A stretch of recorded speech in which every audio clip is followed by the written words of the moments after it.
warahmatullahi wabarakatuh. Waalaikumsalam warahmatullahi wabarakatuh. Ya, di sini kami dari kelompok 5 ya. Ya, Kami mendapatkan tugas UAS yaitu untuk edukasi dengan apa ya? Wait a minute. Patologi sosial. Jadi kami di sini untuk pencegahan, langkah pencegahan untuk sharing-sharing dan edukasi kepada komunitas-komunitas yang ada di UINSA ini. Oh my god. Wow. Jadi kami men-sharing cara pencegahan patologi sosial yang sering terjadi di UINSA, yaitu pengkonsumsian alkohol. Jadi di sini kami mengedukasi aja. Jadi untuk pencegahan, untuk supaya teman-teman ini tidak melakukan hal tersebut untuk kedepannya. Ya, seperti itu. Jadi kita di sini tuh lebih ke sharing-sharing aja ya, nggak usah tegang-tegang, Santai aja, santai aja. makanya. Jadi udah kalau ntar kita diskusi bareng, sharing bareng. Terus mungkin kalau misal ada yang mau ditanyain juga nggak apa-apa gitu ya. Jadi sebelum kita masuk ke sharing ya, aku tuh mau jelasin sebentar. Aku mau tanya, kalian tahu nggak apa sih yang dinamakan norma sosial?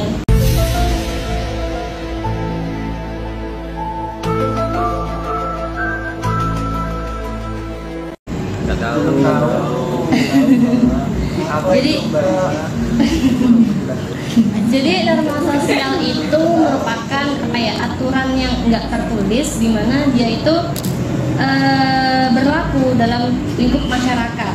Nah, contohnya kalau dalam kehidupan sehari-hari, pastinya kita tuh udah menerapkan itu. Contohnya, pastikan kalian menghormati orang tua, ya kan?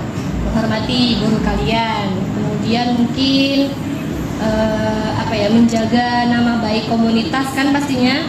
Nah, itu kan merupakan salah satu norma yang harus kita jaga gitu.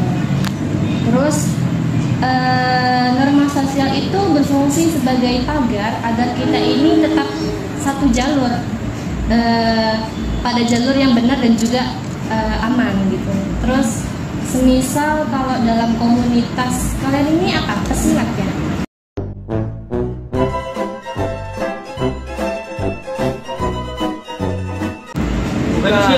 Apa? Oh, Kita ya. mencari berkah. Oh gitu, oke. Nah, semisal kalau aku kurang tahu sih kalau di dalam komunitas pesilat itu kayak gimana. Cuma kalau dalam pesilat itu kan pastinya kalian kan memiliki aturan sendiri ya di dalam komunitas itu kan. Saya kurang tahunya apa. Yang penting kan, pasti kalian ini tentu saja mungkin menghargai, menjaga betul nama baik komunitas dan lain sebagainya kan, seperti itu kan ya. Nah, terus dari norma sosial itulah kita ini dapat berpengaruh pada pilihan pribadi kita. Maksudnya gimana? Jadi kan setiap hari itu kan kita kan pasti punya pilihan.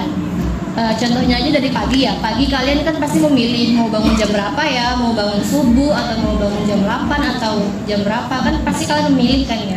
Sama aja kayak misalnya kalian hari ini mau makan apa atau mau makan yang lainnya apa gimana, kan pasti kalian tuh setiap hari pasti memilih kan ya. Nah, kalau dalam norma sosial itu dimulai dari hal kecil. Semisal kalau dalam bermasyarakat itu, semisal kalian mungkin bagaimana kalian bertutur kata dengan teman dan sebagainya. Kalau dalam hal besar mungkin bagaimana sih kalian tipikal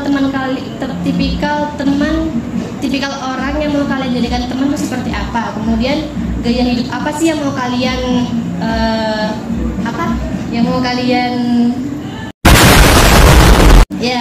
terapkan. Nah, kemudian norma sosial ini dapat membantu kita untuk dapat membedakan mana sih yang benar dan juga mana yang buruk, kayak gitu. Nah, terus kalau kita masuk ya ke dalam lingkup edukasinya. mau kalian terakhir tidak kalau nanya terakhir berarti aku mau nambahin dikit. Sebelum mas ini mau ngomong, aku mau nanya ke kalian. Tadi kan udah disebut sama Mas Nopal tentang patos. Kalian di sini tahu nggak patos itu apa? Makanya dari awal harusnya Mas Nopal kenapa nggak dijelasin, kan mereka nggak ada patosnya. Apa Mas Nopal? Ya kita di sini tadi kan sudah sebutin kan pencegahan konsumsi yang Maksud dari alkohol. patos. Iya. Patos itu penyimpangan, perilaku yang menyimpang di masyarakat dimanapun pokoknya, itu namanya patos. Menurut kalian ini semua pesilat ya? Iya nggak? Alhamdulillah mahasiswa. Oh ya, iya mahasiswa. Kalau penyimpangan di pesilat itu apa sih? Salah satu jenis penyimpangan di pesilat, kericuhan, membuat onar. Kalau lagi kan kebiasaan kan kebanyakan pasti yang dengar kata-kata pesilat identik sama tawuran, iya nggak? Yang dikenal kebanyakan, tapi kayaknya nggak semua. Cuman kalau anak pesilat tawuran itu mereka berharap menang atau kalah? Berharap balik sehat lah. Oh, Masih hidup gitu ya? Berarti menang. Tujuan menang tuh apa? Mudah senang.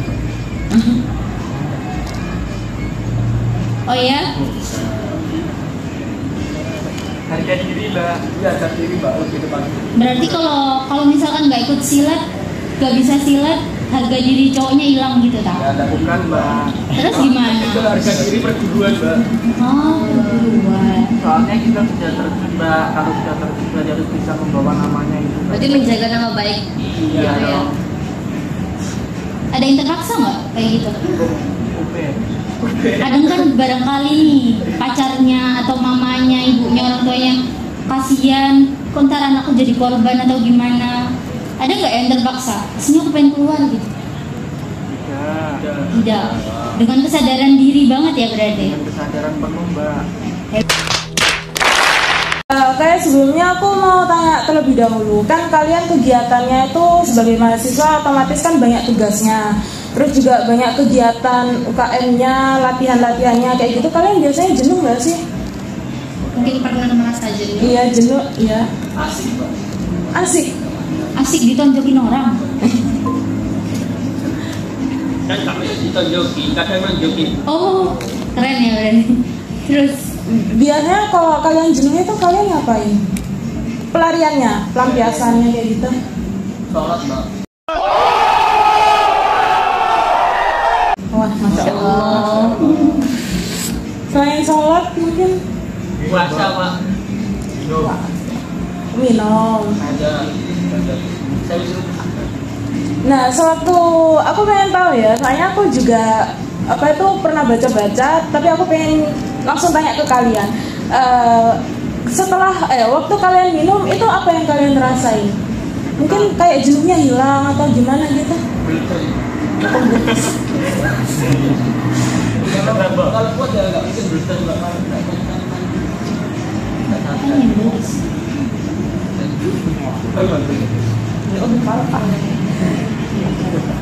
Beda-beda pak dengan orang. Nah, kalau dari kalian yang pernah mengkonsumsi gitu, Kalau habis itu biasanya berhalusinasi mbak. Iya, kalau nggak bisa kita lebih apa ya? Terasa badan itu enteng. Long gitu. Lebih long. emang yang di sini semuanya udah pernah? Nggak pernah mbak. Ini mbak. Yang banyak ini kaum yang aman-aman semua ya. Yang bahkan ini bagian pemberantas. Oh, Bagian yang menanggulangi. Yang menolong. Bukan tidak menolong nggak bisa. Nggak bisa. terus efeknya setelah kalian minum itu apa? Kita dua. Oh, kecanduan.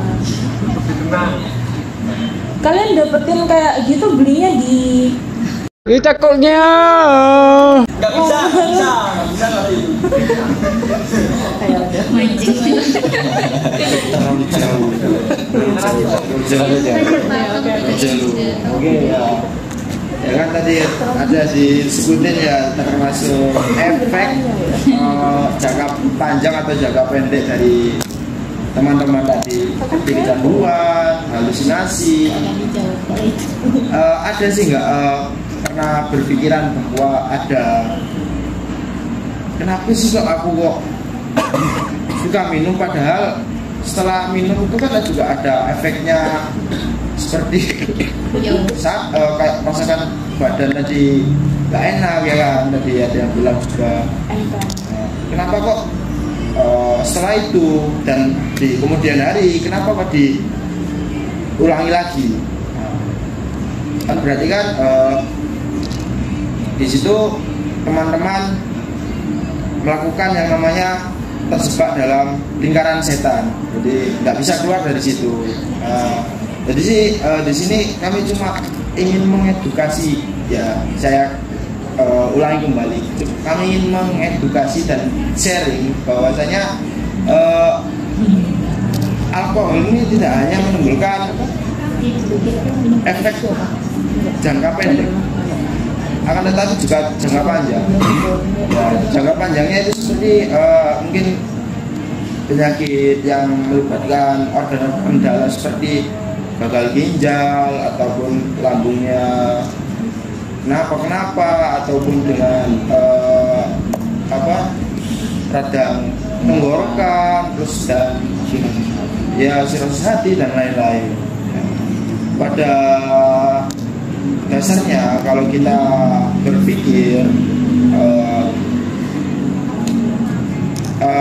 melakukan hal kegiatan tersebut tidak ada manfaatnya ya teman-teman. Jadi mungkin manfaatnya cuma 0,0 berapa persen aja ya. Jadi seperti halusinasi dan menenangkan pikiran dan lain-lain. Tapi kita harus juga membandingkan dengan pencegahan, yaitu misal kalau yang sudah kecanduan ya, kita melakukan pelarian-pelarian lain selain meminum tadi, seperti kita melakukan hal-hal yang positif seperti lari, juga misal kita berolahraga di pencaksilat juga ya kan. Jadi kita berolahraga dimanapun dan kapanpun seperti lari, pencaksilat dan lain-lain. Jadi kita melampiaskan energi negatif kita ke hal yang lebih positif ya. Dan juga kalau ada yang tadi sensasi kecanduan, misalnya nggak minum sehari itu nggak enak ya, pasti ada yang gitu. Kita ganti dengan misalnya aku pengen minum makan mie ayam enak, apalagi makan gacoan ya enak ya gitu. Jadi kita harus mengalihkan hal negatif menjadi positif seperti itu. Oke, nah tadi kan udah dapet materi dari awal sampai akhir ya. Nah kan dapat itu positif sama negatifnya. Nah kira-kira dari mas-masnya ini ya, sharing-sharing aja. Kira-kira menurut sampean nih ya, kalau minum itu yang sampean dapat positifnya apa? Mungkin apa? Berhasil melupakannya.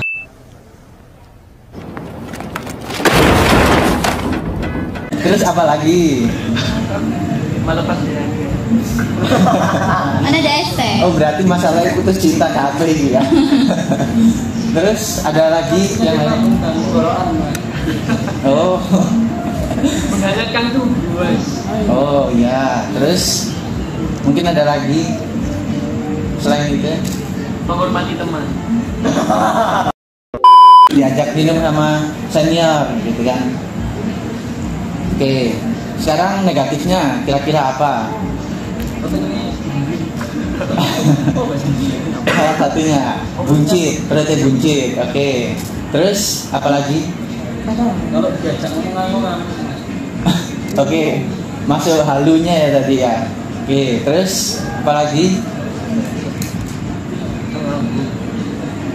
Oke, penyakit-penyakit ya. Terus ada lagi? Ini tadi Rugi nggak uangnya? Kayak gitu beli sendiri pada minta atau dikasih gitu biasanya? Nah, Turunan. Berarti tetap ngeluarin uang kan ya? Saya udah. oke. Berarti dari uang juga. Kira-kira range harganya itu berapa sih? Kebetulan saya nggak pernah nyoba. Ya, range harganya itu berapa kalau minum-minuman gitu? Enggak, biasanya kalian berapa gitu aja. Masing-masing anak berapa gitu aja. Drum. Ada ratusan, ada yang jutaan. Per anak berapa emang? Biasanya yang sering. Tergantung isi dompetnya mbak. Oh. Reklamnya apa? Seikhlasnya. Kalau misalnya Alin ya udah. All in gitu. Berapa? Iya. Kita mengutamakan solidaritas.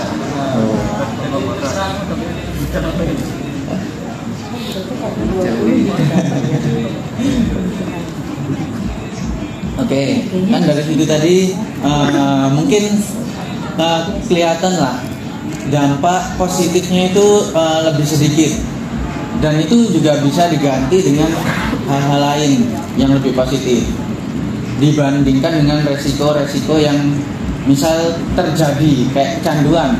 Kalau kecanduan kan udah sulit lepas. Nah biasanya orang kalau mau ngelepas dari alkohol itu minumnya minum soda-soda. Jadi tiap misal pengen minum diganti soda, Teps atau apa gitu sejenisnya, Fanta, Sprite, biasanya lari ke situ. Terus kalau misal pelarian, misal ya putus cinta, oke lah. Daripada minum kan ada kegiatan lain yang lebih oke. Nah misal lari atau workout lah, biar tambah kekar gitu badannya kan, biar tambah pede, biar cari yang lain lebih gampang gitu kan misal. Terus ya di poin-poin kan tadi juga ya mungkin kesenangannya sementara gitu loh, dan dibalik itu ada efek jangka panjang yang lumayan berat. Ya contoh aja penyakit tadi, mungkin sekarang nggak terasa, entah beberapa tahun ke depan gitu kan, ya naudzubillah jangan sampai terjadi. Kayak penyakit tadi penyakit hati, penyakit lambung, ginjal, karena kan itu berat semua di organ. Jadi ya kalau bisa dikurangi ya sedikit-sedikit lah. Misal harinya dulu, misal sekarang tiap hari gitu ya, jadi seminggu 2 kali, seminggu sekali, habis itu diganti sama yang lain. Contoh misal mau beralih dari situ. Terus kalau misal ada ajakan dari senior, nah ini kan biasanya enggak mau gitu. Jadi harus berani nolak gitu loh. Kalau misalnya nggak minum, jangan malah ikut-ikut. Tapi kalau udah biasa minum, biasanya kan ya ikut otomatis, ya diatur aja minumnya, jangan sampai merugikan diri sendiri. Kan kadang ada yang sampai tepar bener-bener nggak bisa bangun sama sekali gitu kan ya, ada. Ya itu jangan sampai, karena efek jangka panjangnya itu tadi. Mungkin kalau ya 1-2 sloki masih bisa ditoleransi lah sama badan, tapi kalau udah sampai berbotol-botol itu kan berat efeknya. Oke, lanjut. Jadi ya seperti itu tadi langkah-langkah pencegahan yang sering terjadi. Ya seperti itu aja.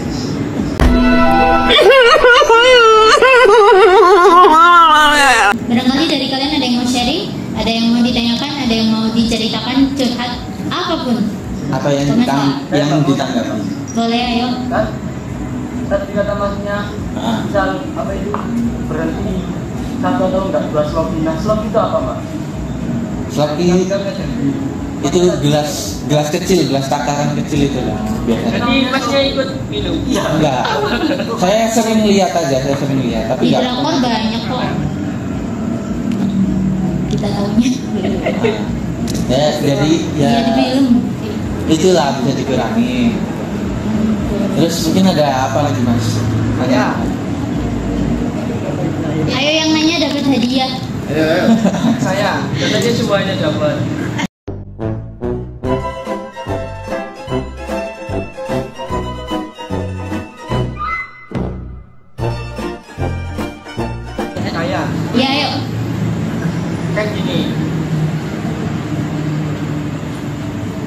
semuanya kan terpaku dalam norma sosial. Kalau menurut saya ini bukan hanya norma sosial, juga norma agama. Norma itu kan sebuah aturan tidak tertulis. Ini kan sebuah tantangan juga kepada mas-mas dan mbak-mbaknya juga untuk mengedukasi masyarakat. Bagaimana langkah berikutnya untuk menyadarkan masyarakat tentang norma itu tidak teratur kan, ini tidak tertulis. Dan kami tidak teredukasi malam ini kalau enggak ada kata seperti itu. Jadi kami tidak akan teredukasi kalau tidak belajar. Begitu pula dengan masyarakat, semuanya tidak akan sadar kalau tidak diingatkan. Soalnya ini adalah norma, sebuah aturan yang tidak tertulis kecuali konstitusi. Bagaimana langkah Mbak dan Masnya ini bisa menyadarkan masyarakat kalau mereka itu sudah benar-benar kecanduan atau apa namanya sudah bisa dibilang itu parah menggunakan. Langkah. Iya. Bentar, itu masuk dua opsi. Yang pertama itu opsi jawaban pribadi, kayak misal pencegahan kan. Kalau pencegahannya orang yang udah parah banget, berarti udah harus direhab. Tapi kalau gimana cara mencegahnya, misal dari sekeliling kita, anggap aja para mas-mas kalian akan jadi seorang bapak, orang tua. Aku yang cewek-cewek bakal jadi seorang ibu. Jadi pencegahan pertama dari rumah. Masa iya kalian segede ini nggak pernah dikasih tahu sama orang tua, Dok, jangan pernah, misal jangan merokok, jangan minum-minum, jangan gitu-gitu, yang nakal-nakal. Nah, kan itu termasuk salah satu pencegahan paling kecil yang kalian tuh yang tanpa kalian sadari, itu sebuah edukasi dari orang tua. Itu pertama kalinya edukasi orang tua. Jadi ya kalau misalkan pencegahannya gimana baiknya ke depannya, cari istri yang bisa, kalau misalkan kalian udah gini ya, udah nggak bisa ditoler banget, ya walaupun cuma 1 sloki, 2 sloki, tapi kalian bisa mengendalikan, nggak yang sampai tepar gitu kan ya. Nah, kalian cari istri yang bisa manage diri kalian, nah, dan nantinya juga ngasih edukasi ke anak kalian. Itu cara pertamanya dulu. Gimana? Enggak. Udah punya istri? Enggak, belum. Nyari Mbak, katanya kecapean. Tapi enggak banyak kan? Ya, enggak. Saya. Samaran blok. Ada yang tanya. Oke, lanjut. Tadi kan tentang norma sosial. Nah, saya kok agak asing penjelasan norma sosial ini, gak asing sama definisi tentang konsensus sosial. Tentang apa? Konsep sosial. Nah, itu kan juga aturan tertulis yang mana disepakati oleh masyarakat di sana. Nah, apakah ini ada perbedaan antara norma sosial dan konsensus sosial secara aspek ruang lingkupnya atau apa? Oh my god!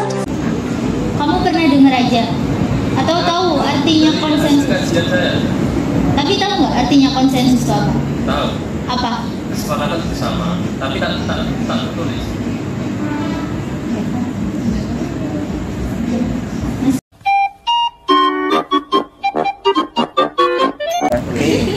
Nah, kan gini, kan konsensus itu dia di lingkup kecil, maksudnya di daerah situ aja.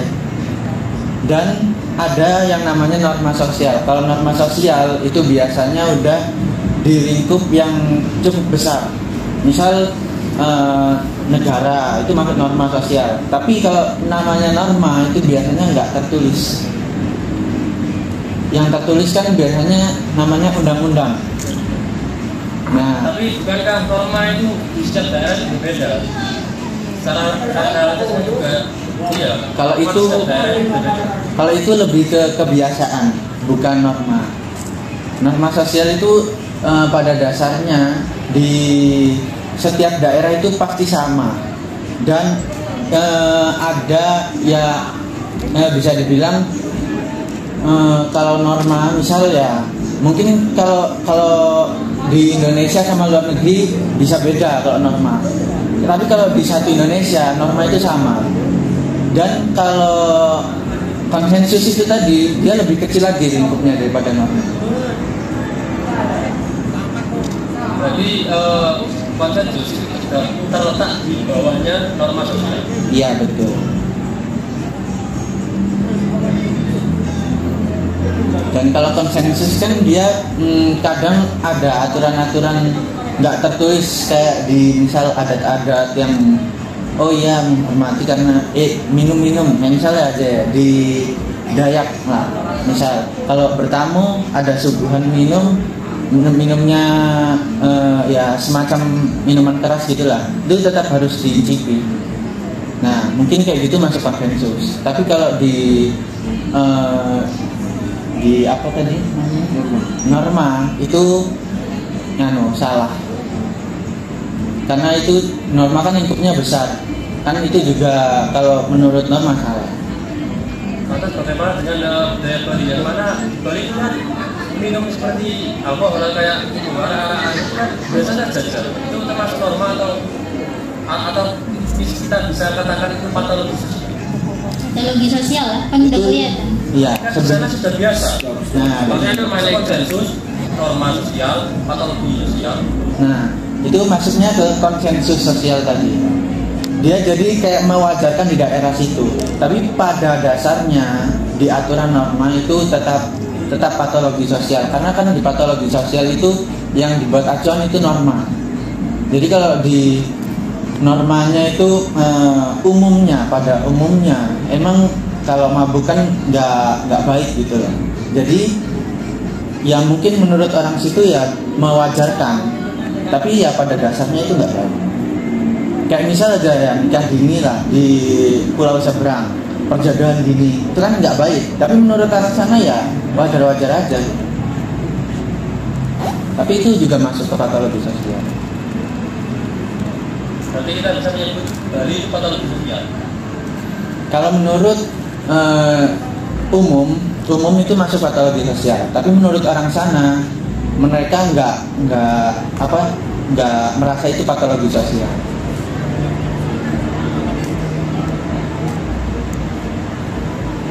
Jadi kira-kira begitu.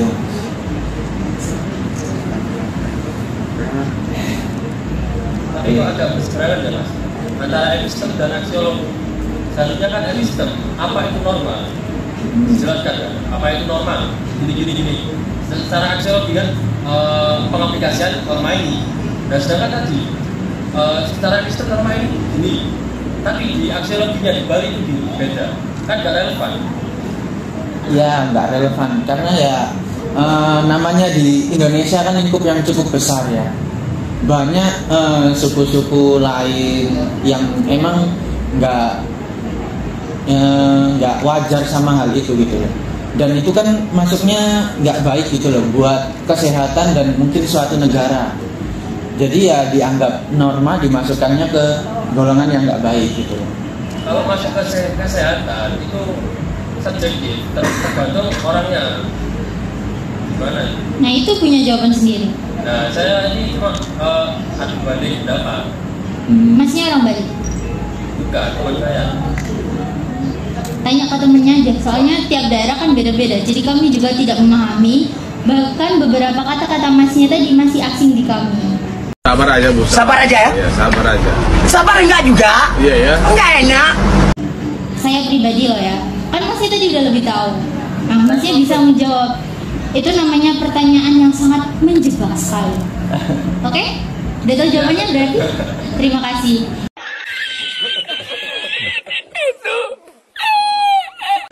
Lalu yang lainnya gimana? Ada lagi?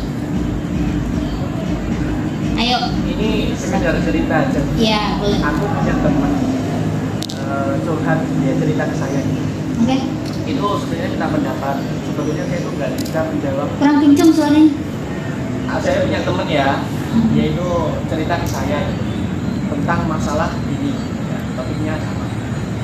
Sebetulnya saya itu tidak bisa menjawab, tidak bisa memberikan pendapatnya. Dia itu punya, yang namanya manusia tidak lepas dari pergaulan ya. Nah kebetulan pergaulannya itu jelek. Dia tidak punya pergaulan yang lain kecuali nah, pergaulan ada dua pilihan. Dia itu bisa tidak bergaul dengan mereka, tapi minusnya dia tidak punya teman. Dia itu sendirian, itu tambah stres. Dia tidak punya teman terus seakan-akan sendirian nggak bisa apa-apa gitu. Kalau kita sendiri biasanya kan bullying atau segala macam stres, nggak punya teman gitu. Kalau dia berteman dengan dia, otomatis dia ribut. dia tuh terus minta pendapat ke saya sebaiknya tuh gimana? Itu cewek apa cowok? Cowok lah. Kenapa nggak komunikasi sama dia? Nah, Kasih solusi Islam nggak dia? Islam teman-teman yang lain juga nah saya nggak bisa ngasih pendapat gitu. Ya saya mohon maaf sebetulnya ke dia ke teman-teman, soalnya nggak bisa ngasih pendapat, soalnya ini tentang pilihan. Kalau saya nyarankan mending kamu nggak usah ikut dia, ya kamu nggak punya teman memang, tapi ya pilih itu stres atau segala macam. Dia bisa nyari teman yang baru, cuma adaptasinya dia yang sulit kan. Nah mungkin dari Mas nggak bisa kasih solusi atau apa gitu yang bisa saya sampaikan ke mereka. Ya, jadi izin menjawab Bung Kevin. Ya, Bung Kevin. Jadi tadi untuk dasar permasalahannya adalah bagaimana orang tersebut memilih lingkup sosial yang cocok untuk dia. Ya. Dihadapkan pada dua pilihan antara memilih teman yang lain atau tetap pada lingkup sosial tersebut yang katakanlah toksik. Ya. Jadi saya akan tak paparkan sesuai pengalaman saya sendiri yang terjun di dunia underground dan juga event-event underground, maupun itu event musik keras maupun event klub malam.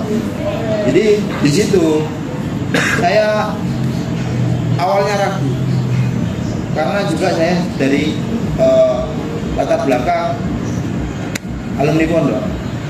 Masya Allah. Ya, seperti itu. Jadi saya memiliki bandingan-bandingan. Apakah saya tetap di posisi yang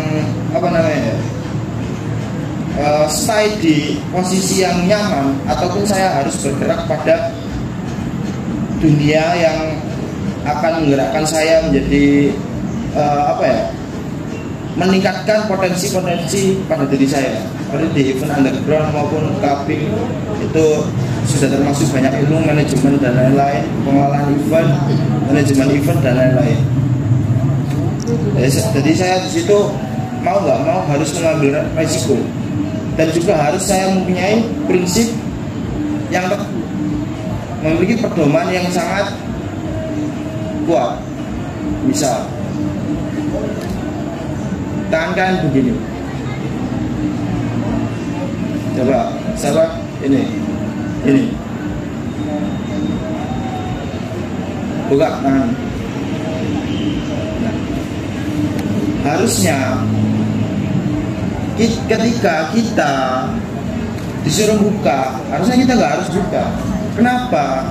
Karena kehendak atau suatu tindakan ataupun kehendak kita lah, itu kan pada dasarnya adalah kita sendiri yang ingin menggerakkan.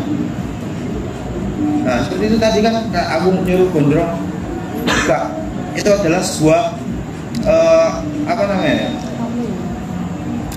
masukan dari eksternal, yaitu dalam psikologi. A few moments later. Ya, jadi intinya harus memiliki prinsip hidup yang kuat. Jadi kayak di dunia tersebut kan juga minum, narkoba, bahkan juga ada seks bebas. Nah, tapi kalau kita punya tujuan hidup dan prinsip hidup yang kita pegang erat, pasti saya jamin kalian nggak akan terperosok dalam dunia tersebut,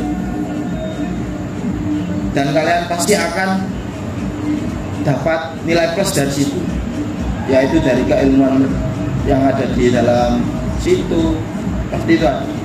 Dan kalian harus pintar-pintar nyari nilai positif, bukan nilai negatif dari suatu lingkup sosial ataupun dimanapun itu. Kalian harus berpikir bahwa ini pasti ada positifnya.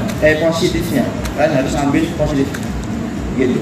Ya sekiranya gitu. Kalau ada yang lain nanti bisa ngopi ya. Boleh bantu jawab. Wow. Apa nih? Bantu jawab. Boleh. Pada pengetahuan saya, hasil besar perjalanan saya, saya baca di bukunya Fardu Faiz, kalau tahu Masjid Sabar Ya. itu kalau menghadapi orang-orang seperti itu kita tanya dulu apakah orang tersebut mau dinasihati. Nah, ketika orang tersebut mau dinasihati, maka kita nasihati dulu. Lebih baik jangan berteman dengan orang-orang yang seperti itu, karena jelas-jelas Al-Quran pun memerintahkan bahwa kalau sudah jangan, kenapa di sana konteksnya jangan dekat saja nggak boleh, apalagi sampai tempel. Karena dekat itu kemungkinan terbawa. Nah, di bukunya Pak Faiz ini mengatakan kalau nggak punya teman itu nggak masalah. Justru kita harus mencari diri kita sendiri, diri sejati kita sendiri. Dengan cara uzlah itu menyendiri. Ketika kita sudah menemukan diri sendiri, maka kita dikatakan Mas tadi memiliki prinsip-prinsip tadi banyak yang lain. Yang penting kita tidak terbawa oleh arus. Itu sependek pengetahuan saya. Oke, terima kasih Masnya sudah menambahkan masukan dari pertanyaan Lebih masuk akal. ini tadi. Sorry, terlalu lama. Oke, sharing-sharing malam ini mungkin saya kira cukup. Mungkin ada yang mau dibahas lagi, boleh di luar sini, nggak apa-apa, sambil ngopi-ngopi atau gimana. Saya perwakilan kelompok mohon maaf sebesar-besarnya atas misal ada salah kata maupun perbuatan kami di sini, juga misal ada yang menyinggung atau yang lainnya. Kurang lebihnya mohon maaf. Assalamualaikum warahmatullahi wabarakatuh.